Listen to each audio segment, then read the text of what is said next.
Physics part 1 chapter number 1 electrical charges and fields. ಇವತ್ತಿನ content ಏನಪ್ಪ ಅಂತಂದ್ರೆ continuous charge distribution, Gauss law and application of the Gauss law. First topic ಏನೈತಪ್ಪ ಅಂತಂದ್ರೆ continuous charge distribution ಒಳಗಡೆ ಈ name ಏನು represent ಮಾಡ್ಸೋದು ನೋಡ್ಕೊರಿ. ಇಲ್ಲಿ ಕಂಟಿನ್ಯೂಸ್ ಚಾರ್ಜ್ ಡಿಸ್ಟ್ರಿಬ್ಯೂಷನ್ ಅಂದರೆ ಏನು, ಒಡೆಯೋದು. ಚಾರ್ಜ್ ಅಂದರೆ ಏನು, ನಮ್ಮ ಒಂದು ಕಾನ್ಸ್ಟೆಂಟ್ ಚಾರ್ಜು, ಇದು ಕಂಟಿನ್ಯೂಸ್ ಆಗಿ ಫ್ಲೋ ಆಗ್ತಿರ್ತದೆ. ಫಾರ್ ಎಕ್ಸಾಂಪಲ್ ಏನಪ್ಪ ಅಂತಂದ್ರೆ ಕಂಟಿನ್ಯೂಸ್ ಚಾರ್ಜ್ ಡಿಸ್ಟ್ರಿಬ್ಯೂಷನ್ ಬಗ್ಗೆ ಹೇಳೋದು ಏನಪ್ಪ ಅಂತಂದ್ರೆ, ನಮ್ಮಲ್ಲಿ ಆಲ್ರೆಡಿ ಒಂದು ರಾಡ್ ಅದ. ಈ ರಾಡಿಗೆ ಏನಪ್ಪ ಅಂತಂದ್ರೆ ಒಂದು ಸೈಡ್ ಚಾರ್ಜ್ ಅಪ್ಲೈ ಆಗತ್ತೆ, ಇನ್ನೊಂದು ಸೈಡ್ ಚಾರ್ಜ್ ಅಪ್ಲೈ ಆಗತ್ತೆ. ಈ ಚಾರ್ಜ್ ಈ ಸೈಡ್ಲಿದ್ದು ಈ ಸೈಡಿಗೆ ಮೂವ್ ಆಗತ್ತೆ, ಅದಕ್ಕೆ ನಾವು ಏನಂತೀವಿ, ಕಂಟಿನ್ಯೂಸ್ ಅಂತೀವಿ. ಸೊ ಅದೇ ರೀತಿ ಏನಪ್ಪ ಅಂತಂದ್ರೆ ಇಲ್ಲಿ ಎರಡು ಚಾರ್ಜಸ್ಗಳದಾವ. ಒಂದು ಚಾರ್ಜಿಗೆ ನಾವು Q1 ಅಂತೀವಿ, ಇನ್ನೊಂದು ಚಾರ್ಜಿಗೆ Q2 ಅಂತೀವಿ. ಈ ಎರಡು ಚಾರ್ಜಸ್ಗಳಿಗೆ ನಾವು ಏನಂತೀವಪ್ಪ ಅಂತಂದ್ರೆ ಇದಕ್ಕೆ ಚಾರ್ಜ್ ಅಂತೀವಿ ನಾವು. ಈ ಚಾರ್ಜಸ್ಗಳಿಗೆ Qಗೆ ಏನಂತೀವಿ, ಚಾರ್ಜ್ ಅಂತೀವಿ. ಆಮೇಲೆ ಏನಪ್ಪ ಅಂತಂದ್ರೆ ಇಲ್ಲಿ Q1 ಮತ್ತು Q2 ಅಂತೇಳಿ ಏನೈತಲ್ಲ, ಇದಕ್ಕೆ ನಾವು ಡಿಸ್ಟ್ರಿಬ್ಯೂಷನ್ ಅಂತೀವಿ. ಇದಕ್ಕೇನಪ್ಪ ಅಂತಂದ್ರೆ ಕಂಟಿನ್ಯೂಸ್ ಚಾರ್ಜ್ ಡಿಸ್ಟ್ರಿಬ್ಯೂಷನ್ ಅಂತಾರೆ. ಇಲ್ಲಿ ಏನಾಯ್ತಪ್ಪ ಅಂತಂದ್ರೆ what is a continuous charge distribution. Continuous charge distribution ಅಂದರೆ ಏನಪ್ಪ ಅಂತಂದ್ರೆ ಇಲ್ಲಿ ಒಂದು 3 ಎಕ್ಸಾಂಪಲ್ ಕೊಟ್ಟನ. ಈ 3 ಎಕ್ಸಾಂಪಲ್ ಬೇಸಸ್ ಮ್ಯಾಗ ನಾವು ಅರ್ಥ ಮಾಡ್ಕೋಬೋದು what is a charge distribution. ಇಲ್ಲಿ ಏನಪ್ಪ ಅಂತಂದ್ರೆ 3 ಟೈಪ್ ಚಾರ್ಜ್ ಡಿಸ್ಟ್ರಿಬ್ಯೂಷನ್ ಅದ. ಅದರೊಳಗೆ first one linear charge distribution, area of the charge distribution, volume of the charge distribution. ಇಲ್ಲಿ ಏನಪ್ಪ ಅಂತಂದ್ರೆ ಇದಕ್ಕೆ ನೇಮಿಂಗ್ ಏನು ಮಾಡ್ಯಾನ, linear charge density, area of the charge density, volume of the charge density ಅಂತೇಳಿ naming ಮಾಡ್ಕೊಂಡಾನ. ಈ ನೇಮಿಂಗ್ ಮಾಡ್ಕೊಂಡ್ಮೇಲೆ ಏನಪ್ಪ ಅಂತಂದ್ರೆ ಇಲ್ಲಿ ಲೀನಿಯರ್ ಲೈನನ್ನು ತೊಗೊಂಡಾನ. ಲೀನಿಯರ್ ಲೈನ್ ಅಂತಂದ್ರೆ ಇದಕ್ಕೆ ಲೀನಿಯರ್ ಲೈನ್ ಅಂತಾರೆ. ಈ ಲೀನಿಯರ್ ಲೈನ್ಲಿಂದ ಏನಪ್ಪ ಅಂತಂದ್ರೆ ಎಲೆಕ್ಟ್ರಿಸಿಟಿ ಫ್ಲೋ ಆಗ್ತಿತ್ತು ಅಂತಂದ್ರೆ, ಚಾರ್ಜಸ್ಗಳನ್ನು ಫ್ಲೋ ಆಗ್ತಿತ್ತು ಅಂತಂದ್ರೆ ಇದಕ್ಕೆ ಏನಂತನವ, ಲೀನಿಯರ್ ಚಾರ್ಜ್ ಡೆನ್ಸಿಟಿ ಅಂತನ. ಅದೇ ರೀತಿ ಏನಪ್ಪ ಅಂತಂದ್ರೆ ಇಲ್ಲಿ ಏರಿಯಾಗ Q ಅಂತೇಳಿ ತೊಗೊಂಡಾನ. ಒಂದು ಸ್ಕ್ವೇರ್ ಆಗಿರ್ಬೋದು, ರೆಕ್ಟ್ಯಾಂಗ್ಯುಲರ್ ಬಾಕ್ಸ್ ತೊಗೊಂಡಾನ. ಆ ಬಾಕ್ಸಿಗೆ ಏನಂತನಪ್ಪ ಅಂತಂದ್ರೆ area of the charge density ಅಂತಾನ. ಅದೇ ರೀತಿ ಏನಪ್ಪ ಅಂತಂದ್ರೆ ಇಲ್ಲಿ ಒಂದು ಯಾವುದೂ ಶೇಪ್ ಇರಲಾರ್ದಂಗೆ ಒಂದು ಶೇಪ್ ತೊಗೊಂಡಾನ. ಈ ಶೇಪಿಗೆ ಏನಂತಾನ, ವ್ಯಾಲ್ಯೂಮ್ ಚಾರ್ಜ್ ಡೆನ್ಸಿಟಿ ಅಂತಾನ. ಇದಕ್ಕೆ ಎಕ್ಸಾಂಪಲ್ ಏನಪ್ಪ ಅಂತಂದ್ರೆ ಇಲ್ಲಿ ನೀವು ಲೀನಿಯರ್ ಅಂತಂದಾಗ ರೋಡ್ ಮೇಲೆ ಏನು ಇಲ್ಲ ಉದ್ದದಂಥ ರಾಡ್ ಆಗಿರ್ಬೋದು, ಆ ರಾಡಿಗೆ ನಾವು ಏನಂತ ಅನ್ಬೋದು, ಲೀನಿಯರ್ ಚಾರ್ಜ್ ಡೆನ್ಸಿಟಿ ಅನ್ಬೋದು. ಇಲ್ಲ ಒಂದು ಬಾಕ್ಸ್ನಾಗ ಫ್ಲೋ ಆಗ್ತಿತ್ತು ಅಂತಂದ್ರೆ ಅದಕ್ಕೆ ಏರಿಯಾ ಚಾರ್ಜ್ ಡೆನ್ಸಿಟಿ ಅನ್ಬೋದು. ನೀರು ಒಳಗಡೆ ಫ್ಲೋ ಆಗ್ತಿತ್ತು ಅಂತಂದ್ರೆ ಅದಕ್ಕೆ ನಾವು ಏನು ಅನ್ಬೋದು, ವ್ಯಾಲ್ಯೂಮ್ ಚಾರ್ಜ್ ಡೆನ್ಸಿಟಿ ಅಂತ ಅನ್ಬೋದು. ಇಲ್ಲಿ ಏನು ಹೇಳ್ತಾನಪ್ಪ ಅಂತಂದ್ರೆ continuous charge distribution system is a system in which charge is uniformly distributed over the conductor. ಏನಪ್ಪ ಅಂತಂದರೆ ಕಂಡಕ್ಟರ್ ಆ್ಯಂಡ್ ಇನ್ಸುಲೇಟರ್ ಬಗ್ಗೆ ನಾವು ಓದಿದ್ವಿ. ಕಂಡಕ್ಟರ್ ಅಂದರೆ ಏನಪ್ಪ ಅಂತಂದ್ರೆ ವೈರ್ ಒಳಗಡೆ ಇದ್ದದಕ್ಕೆ ಕಂಡಕ್ಟರ್ ಅಂತಾರೆ, ಮ್ಯಾಲೆ ಪ್ಲಾಸ್ಟಿಕ್ದು ಏನಿರ್ತದೆ ಅದಕ್ಕೆ ಇನ್ಸುಲೇಟರ್ ಅಂತಾರೆ. ಈಗ ಏನಾಗ್ತೈತಪ್ಪ ಅಂತಂದ್ರೆ if the continuous charge of the system infinite number of charges are closely packed. ಏನಪ್ಪ ಅಂತಂದ್ರೆ infinite number of times of ಚಾರ್ಜಸ್ಗಳನ್ನು ಏನಾಗಿದಾದ, ಒಂದು ಸೈಡ್ ಏನಾಗಿದಾದ, ಪ್ಯಾಕ್ ಆಗಿದಾದ. ಒಂದು ಸೈಡ್ ಏನಾಗಿದೆ, ಪ್ಯಾಕ್ ಆಗ್ಯದ.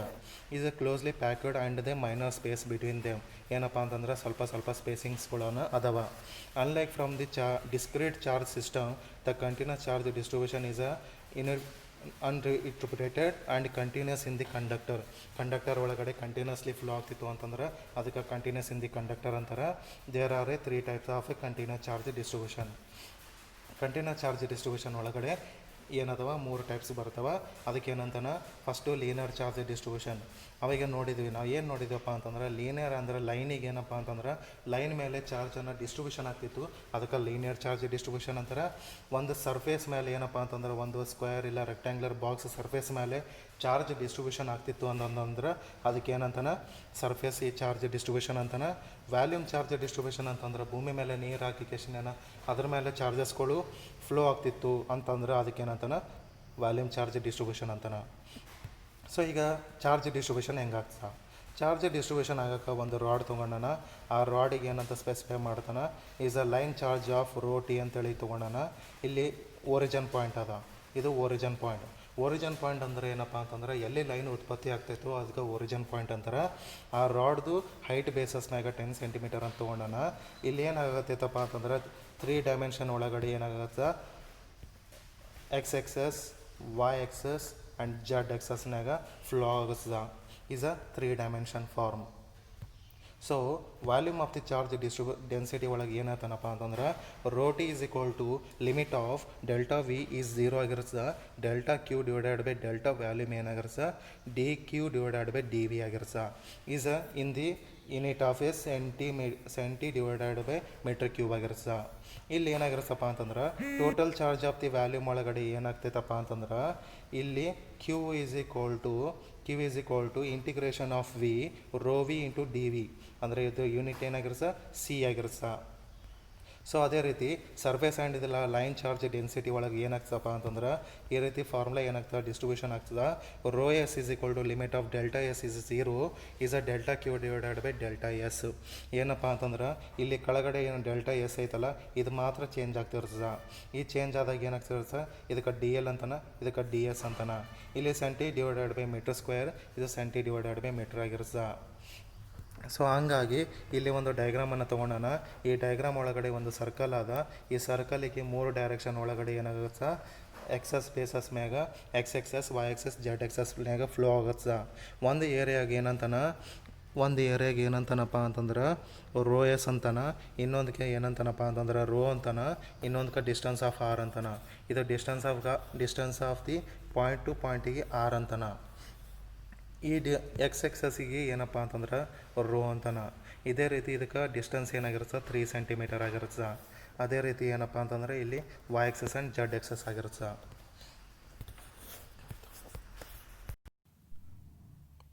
ಅದೇ ರೀತಿ ಏನಪ್ಪ ಅಂತಂದರೆ ಇನ್ನೊಂದು ಕಾನ್ಸೆಪ್ಟ್ ಬರುತ್ತೆ, ಅದಕ್ಕೆ ಲೀನಿಯರ್ ಚಾರ್ಜ್ ಡೆನ್ಸಿಟಿ ಅಂತಾರೆ. ಲೀನಿಯರ್ ಚಾರ್ಜ್ ಡೆನ್ಸಿಟಿ ಒಳಗಡೆ ಫಸ್ಟ್ ಪ್ಯಾರಾಗ್ರಾಫ್ನಾಗ ಏನಾಗ್ತಾನಪ್ಪ ಅಂತಂದ್ರೆ when the charge is a non uniform distributed over the length of the conductor it is called as a linear charge distribution. It is also called as a linear charge density. It is denoted as a lambda. ಇದಕ್ಕೆ lambda ಅಂತಾರೆ. ಏನಾಯ್ತನಪ್ಪ ಅಂತಂದ್ರೆ when the charge is non uniformly distributed over the length of the conductor, ಏನಪ್ಪ ಅಂತಂದ್ರೆ ಯಾವುದೇ ಒಂದು conductor ಮೇಲೆ surface ಮೇಲೆ ಏನಪ್ಪ ಅಂತಂದ್ರೆ ಯೂನಿಫಾರ್ಮ್ಲಿ ಏನಪ್ಪ ಅಂತಂದ್ರೆ ಚಾರ್ಜ್ಗಳು ಡಿಸ್ಟ್ರಿಬ್ಯೂಷನ್ ಆಗಲಿಲ್ಲಪ್ಪ ಅಂತಂದ್ರೆ ಅದಕ್ಕೇನಂತಾನೆ ಲೀನಿಯರ್ ಚಾರ್ಜ್ ಡಿಸ್ಟ್ರಿಬ್ಯೂಷನ್ ಅಂತಾನೆ. ಅದಕ್ಕೆ ಇನ್ನೊಂದು ಹೆಸರು ಏನಪ್ಪ ಅಂತಂದ್ರೆ ಲೀನಿಯರ್ ಚಾರ್ಜ್ ಡೆನ್ಸಿಟಿ ಅಂತಾನೆ. ಇದಕ್ಕೆ ಏನಪ್ಪ ಅಂತಂದ್ರೆ ಲ್ಯಾಂಬ್ಡಾ ಅಂತೇಳಿ ಡಿನೋಟ್ ಮಾಡ್ತಾನೆ. ಈ ಲ್ಯಾಂಬ್ಡಾಗ ಅವ ಏನು ಹೇಳ್ತಾನಪ್ಪ ಅಂತಂದ್ರೆ D of Q divided by D of L, ಅಂದರೆ D of charge divided by D of length, distribution of the charge into distribution of length. ಅದೇ ರೀತಿ ಇನ್ನೊಂದು ಏನು ಹೇಳ್ತಾನಪ್ಪ ಅಂತಂದರೆ ಇಲ್ಲಿ ಕೆಳಗಡೆ ಏನು ಹೇಳ್ತಾನೆ the unit of the linear charge density is centi by meter. If we consider a conductor of the length is L with the surface charge of density lambda, it is a taken element to the dl, then it is a small charges 1 will be is a andra ಏನು ಹೇಳ್ತಾನಪ್ಪ ಅಂತಂದ್ರೆ distribution of the charges is equal to and linear charge density is a lambda is a distribution of the charge of length ಏನಪ್ಪ ಅಂತಂದ್ರೆ D L ಅಂತೇಳಿ ತೊಗೊತಾನ. ಅದೇ ರೀತಿ ಏನಪ್ಪ ಅಂತಂದ್ರೆ ಅದು ಎಲೆಕ್ಟ್ರಿಕಲ್ ಫೀಲ್ಡ್ ಜೊತೆ ನಾವು electrical field of charge small charge element D Q ಅಂತೇಳಿ ತೊಗೊಂಡಾಗ ಅದೇನಾಗ್ತೈತಪ್ಪ ಅಂತಂದ್ರೆ D E is equal to constant of K is a D Q divided by R square ಆಗ್ತದೆ. ಅದನ್ನೇ ನಾವು ಏನಪ್ಪ ಅಂತಂದ್ರೆ ಡಿ ಕ್ಯೂ ವ್ಯಾಲ್ಯೂ ಜಾಗದಾಗ ಲ್ಯಾಂಬ್ಡಾ ಡಿ ಎಲ್ ಅಂತ ಹಾಕಿದಾಗ ನಮಗೆ ಈ ಫಾರ್ಮುಲಾ ಬರ್ತದೆ.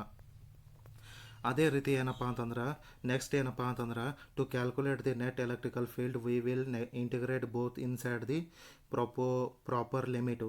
ಏನಪ್ಪ ಅಂತಂದ್ರೆ ಆ ಫಾರ್ಮುಲಾಗ ನಾವು ಪ್ರಾಪರಾಗಿ ಲಿಮಿಟೇಷನ್ಸ್ಗಳನ್ನು ಇಂಟಿಗ್ರೇಷನ್ ಫಾರ್ಮುಲಾಗ ಬರೆದಾಗ ಈ ರೀತಿ ಬರ್ತದೆ. ನೆಕ್ಸ್ಟ್ ಏನಪ್ಪ ಅಂತಂದ್ರೆ ಅದ್ರೊಳಗಡೆ ಕಾನ್ಸ್ಟೆಂಟ್ ಯಾವ ಇರ್ತಾವೆ ಹೊರಗಡೆ ಬರ್ತಾವೆ, ಉಳಿಕಿದವೆಲ್ಲ ಇಂಟಿಗ್ರೇಟ್ ಆಗ್ತಿರ್ಸ. ಸೊ ಹಂಗಾಗಿ ಅವ ಒಂದು ಏನಪ್ಪ ಅಂತಂದ್ರೆ ಒಂದು ಕಂಡಕ್ಟರ್ ತೊಗೊಂಡಾನ, ಅದಕ್ಕೆ ಕ್ಯೂ ಅಂತಾನ. ಇದಕ್ಕೆ ಕಂಡಕ್ಟರ್ಗೆ ಮಿಡಲ್ ಸೈಡಿಗೆ ಏನಪ್ಪ ಡಿ ಕ್ಯೂ ಅಂತಾನ. ಅದಕ್ಕೆ ಡಿಸ್ಟೆನ್ಸ್ ಆಫ್ ಡಿ ಎಕ್ಸ್ ಅಂತೇಳಿ ತೊಗೊತಾನ. ಟೋಟಲ್ ಲೆಂತ್ ಆಫ್ ಎಕ್ಸ್ ಅಂತ ತೊಗೊಂಡು ಈಗ ಇನಿಷಿಯಲ್ ಪಾಯಿಂಟ್ಲಿಂದ ಡಿ ಕ್ಯೂ ಪಾಯಿಂಟಿಗೆ ಎಕ್ಸ್ ಅಂತೇಳಿ ಕನ್ಸಿಡರ್ ಮಾಡ್ತಾನೆ. ಅದಕ್ಕೆ ಏನಂತಾನಪ್ಪ ಅಂತಂದ್ರೆ we take A small element of X and integrate it in case of the linear charge density ಅಂದರೆ ಇಲ್ಲಿ ಏನಿರ್ತದೆ 0 ಇರ್ತದೆ, ಈ ಸೈಡ್ ಎಲ್ ಇರ್ತದೆ. ಸೊ ಹಂಗಾಗಿ ಲಿಮಿಟೇಷನ್ ಆಫ್ 0 to L ಅಂತೇಳಿ ತೊಗೊತಾನ.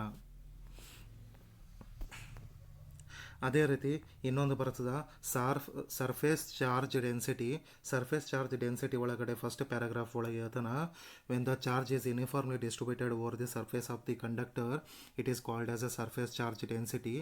Surface charge distribution it is denoted as A y2 is a symbol of sigma. It is a unit of c by centi divided by meter square ಅಂತ ಹೇಳ್ತಾನ. Surface ಮೇಲೆ conductor ಮೇಲೆ surface ಮೇಲೆ ಚಾರ್ಜಸ್ಗಳು uniformly distribute ಆಗ್ತವ, ಅದಕ್ಕೆ ಏನಂತಾನ surface charge density ಅಂತಾನ. ಇದು ಏನಪ್ಪ ಅಂತಂದ್ರೆ ಮ್ಯಾಥಮೆಟಿಕಲ್ ಸರ್ಫೇಸ್ ಚಾರ್ಜ್ ಡೆನ್ಸಿಟಿ ಇದು ಏನು ಬರ್ತಪ್ಪ ಅಂತಂದ್ರೆ sigma D Q divided by D S ಅಂತೇಳಿ ಬರ್ತದ. ಇಲ್ಲಿ ಡಿ ಕ್ಯೂ ಅಂದರೆ ಏನಂತೇಳಿ ಡಿನೋಟ್ ಮಾಡ್ತಾನೆ. D Q is a small charge element over the small surface D S. So the small charge on the conductor will be ಏನಾಗ್ಬಿಡ್ಸಪ್ಪ ಅಂತಂದ್ರೆ ಅವಾಗ D Q is equal to sigma of D S ಆಗಿರ್ತದೆ. The electrical field due to the small charge at the some distance r is evaluated. ಆವಾಗ ನಾವು ಏನಪ್ಪ ಅಂತಂದ್ರೆ ಇಲ್ಲಿ reformation ಮಾಡ್ಕೊಂಡಾಗ ಅವಾಗ ನಮ್ದು ಏನು ಬರುತ್ತಪ್ಪ ಅಂತಂದ್ರೆ D E is equal to constant of D Q distribution of charge R square ಆಗಿರ್ತದೆ. ಅದೇ ರೀತಿ ನಮ್ಮಲ್ಲಿ D Q is equal to sigma D S ಅಂತ ಹೇಳಿರ್ಸ ಇದನ್ನು ನಾವು ಇಲ್ಲಿ ಡಿಸ್ಟ್ರಿಬ್ಯೂಟ್ ಮಾಡ್ಕೊಂಡಾಗ ನಮ್ಗೆ ಈ ಫಾರ್ಮುಲಾ ಬರ್ತದೆ. ನೆಕ್ಸ್ಟ್ ಏನಪ್ಪ ಅಂತಂದ್ರೆ ಲಿಮಿಟೇಷನ್ಸ್ಗಳು ಹಾಕ್ಕೊಂಡು ನಾವು ವ್ಯಾಲ್ಯೂಮ್ ಚಾರ್ಜ್ ಡೆನ್ಸಿಟಿ ಒಳಗೆ ಏನಾಯ್ತಾನಪ್ಪ ಅಂತಂದ್ರೆ ಫಸ್ಟ್ ಪ್ಯಾರಾಗ್ರಾಫ್ನಾಗ ಹೇಳ್ತಾನೆ when the charge is distributed over the volume of the conductor it is called as A volume charge distribution. ಯಾವ ವ್ಯಾಲ್ಯೂಮ್ಯಾಗ ಚಾರ್ಜ್ ಡಿಸ್ಟ್ರಿಬ್ಯೂಷನ್ ಆಗ್ತಿರ್ತದ ಅದಕ್ಕೆ ವ್ಯಾಲ್ಯೂಮ್ ಚಾರ್ಜ್ ಡೆನ್ಸಿಟಿ ಅಂತಾನೆ. ಇದು ಏನು ಡಿನೋಟ್ ಮಾಡ್ಸ ರೋ ಅಂತೇಳಿ ಡಿನೋಟ್ ಮಾಡ್ಸ. ಇದರದ್ದು ಯೂನಿಟ್ ಏನಾಗಿರ್ತದೆ ಸೆಂಟಿಮೀಟರ್ ಕ್ಯೂಬ್ ಆಗಿರ್ತದೆ. ಅದೇ ರೀತಿ ಏನಪ್ಪ ಅಂತಂದ್ರೆ rho into distribution of charge divided by distribution of volume ಅಂತಂದಾಗ D Q by D V ಆಗಿರುತ್ತೆ. D Q by D V ಅಂದಾಗ ಡಿ ಕ್ಯೂ ಇಸ್ ಅಂದರೆ ಏನಪ್ಪ ಅಂತಂದರೆ is a small charge of element is a located in a small volume ಅಂತೇಳಿ ಹೇಳ್ತಾನೆ. ಅದನ್ನು ನಾವು ಏನಪ್ಪ ಅಂತಂದ್ರೆ ಈ ರೀತಿ ಅದನ್ನು ಡಿ ಕ್ಯೂ ಅನ್ನು ಈ ಫಾರ್ಮುಲಾನ ಸ್ವಲ್ಪ ಮಾಡಿಫಿಕೇಷನ್ ಮಾಡಿಕೊಂಡಾಗ ನಮಗೆ ಈ ರೀತಿ ಬರುತ್ತೆ. ಅದರೊಳಗಡೆ ಕಾನ್ಸ್ಟೆಂಟ್ ಕೆ ಆಫ್ ವ್ಯಾಲ್ಯೂಸ್ಗಳನ್ನು ಇದು ಮಾಡಿಕೊಂಡಾಗ ಡಿಸ್ಟ್ರಿಬ್ಯೂಷನ್ ಮಾಡಿಕೊಂಡಾಗ ನಮ್ದು ಏನಾಗಿರುತ್ತಪ್ಪ ಅಂತಂದ್ರೆ D is equal to constant of distribution of charger divided by R square ಆಗಿರುತ್ತೆ. ಇಲ್ಲಿ ನಾವು ಏನಪ್ಪ ಅಂತಂದ್ರೆ ಡಿ ಕ್ಯೂ ಇದ್ದಲ್ಲಿ ಈ ವ್ಯಾಲ್ಯೂಸ್ಗಳನ್ನು ಸಬ್ಸ್ಟಿಟ್ಯೂಟ್ ಮಾಡಿದಾಗ ನಮಗೇನಾಗಿರುತ್ತೆ ಇದು ಫಾರ್ಮುಲಾ ರೀಪ್ರೆಸೆಂಟೇಷನ್ ಆಗ್ತದೆ. ಈ ಫಾರ್ಮುಲಾಗ ಪ್ರಾಪರ್ ಲಿಮಿಟೇಷನ್ಸ್ಗಳು ಅಪ್ಲೈ ಮಾಡಿದಾಗ ನಮಗೆ ಈ ರೀತಿ ಬರ್ತದೆ. ಅದೇ ರೀತಿ ಏನಪ್ಪ ಅಂತಂದ್ರೆ volume of the charge distribution ಅಂದಾಗ ನಾವು ಈ ರೀತಿ ಡಯಾಗ್ರಾಮನ್ನು ಡಿಸ್ಟ್ರಿಬ್ಯೂಷನ್ ಮಾಡ್ಕೋಬೇಕು. ನಮ್ಮಲ್ಲಿ ಏನಿರುತ್ತೆ ಒಂದು ಸಿಲಿಂಡರ್ ಇರುತ್ತೆ. ಸಿಲಿಂಡರ್ಗೆ ಫುಲ್ ಸಿಲಿಂಡರ್ ಇದ್ರೆ ಅದಕ್ಕೆ ಡಯಾಮೀಟರ್ ಅಂತಾರೆ. ಹಾಫ್ ಸಿಲಿಂಡರ್ಗೆ ನಾವು ರೇಡಿಯಸ್ ಅಂತೀವಿ. ಇದ್ರದ್ದು ಲೆಂತ್ ಏನಾಗಿರುತ್ತೆ ಎಲ್ ಆಗಿರುತ್ತೆ. ಇಲ್ಲಿ ಡಿಸ್ಟ್ರಿಬ್ಯೂಷನ್ ಚಾರ್ಜಸ್ಗೆ ಇ ಅಂತಾನೆ. ಅದ್ಮೇಲೆ ಏನಪ್ಪ ಅಂತಂದ್ರೆ ಗಾಸಿಯನ್ ಸರ್ಫೇಸು ಆ ಕಡೆ ಚಾರ್ಜಡ್ ವೈರ್ ಅಂತಾನೆ.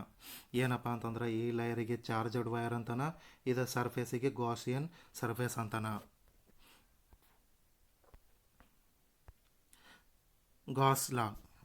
ಗಾಸ್ ಲಾನಾಗ ಏನು ಹೇಳ್ತಾನಪ್ಪ ಅಂತಂದ್ರೆ ಗಾಸ್ ಲಾ ಬಗ್ಗೆ ಏನು ಹೇಳ್ತಾನಪ್ಪ ಅಂತಂದ್ರೆ Gauss law is also known as a Gauss theorem is a relation between the electrical field with the distribution of the charges of the in a system. The law was proposed by Joseph Louis Lagrangian 1773 ಒಳಗಡೆ ಏನು ಮಾಡ್ತಾನೆ propose ಮಾಡ್ತಾನೆ. ಈ propose ಮಾಡಿದ ನಂತರ is formulate ಮಾಡಿದವನು ಈ ಸೈಂಟಿಸ್ಟನ್ನು formulate ಮಾಡ್ತಾನೆ. ಈ ಗಾಸ್ ಥಿಯರಮ್ ಅನ್ನೋದು ಏನೈತಲ್ಲ ಈ ಗಾಸ್ ಥಿಯರಮ್ ಏನು ರೀಪ್ರೆಸೆಂಟ್ ಮಾಡ್ಸಪ್ಪ ಅಂತಂದ್ರೆ Gauss law States that the net electrical flux is equal to the 1 divided by epsilon naught times of charge enclosed in it. Mathematically Gauss law is expressed as ಏನಪ್ಪ ಅಂತಂದ್ರೆ Gauss ಲಾ ಏನು represent ಮಾಡಿಸಪ್ಪ ಅಂತಂದ್ರೆ phi is equal to distribution of charge into epsilon not times ಆಗಿರ್ತದೆ.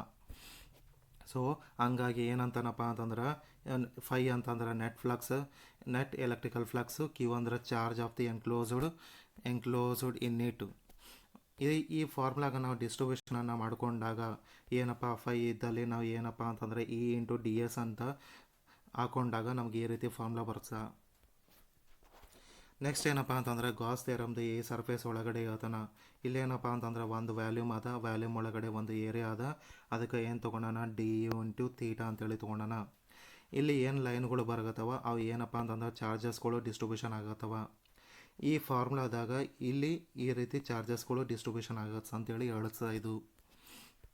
So ಅದಕ್ಕಾಗಿ ಅವ E ಅಂದರೆ ಏನಂತ electrical field flowing through the small area of the element D S ಆಗಿರ್ತದೆ and Q is a net charge enclosed in it. This form is used when we calculate the electrical flux in continuous charge distribution case. The surface through which we calculate the electrical flux is called as a Gaussian surface ಅಂತೇಳಿ ಹೇಳ್ತಾನೆ. ಅದೊಂದು example ಕೊಡ್ತಾನೆ. ಎಕ್ಸಾಂಪಲ್ನ ಏನು ಹೇಳ್ತಾನಪ್ಪ ಅಂತಂದ್ರೆ there are A 3 charges Q1, Q2, Q3 ಅಂತೇಳಿ 3 ಚಾರ್ಜಸ್ಗಳು ಅದಾವ. ಈ 3 ಚಾರ್ಜಸ್ಗಳು ಏನಪ್ಪ ಅಂತಂದ್ರೆ ಒಂದು ಸರ್ಫೇಸ್ ಒಳಗಡೆ ಎನ್ಕ್ಲೋಸ್ಡ್ ಆಗಿದ್ದದ. What will be the total electrical flux passing through the surface. ಏನಪ್ಪ ಅಂತಂದ್ರೆ ಒಂದು ಸರ್ಫೇಸ್ ಮೇಲೆ ಎಷ್ಟು ಪ್ರಮಾಣದಲ್ಲಿ ಎಲೆಕ್ಟ್ರಿಕಲ್ ಫ್ಲಕ್ಸ್ ಏನು ಫ್ಲೋ ಆಗತ್ತದ.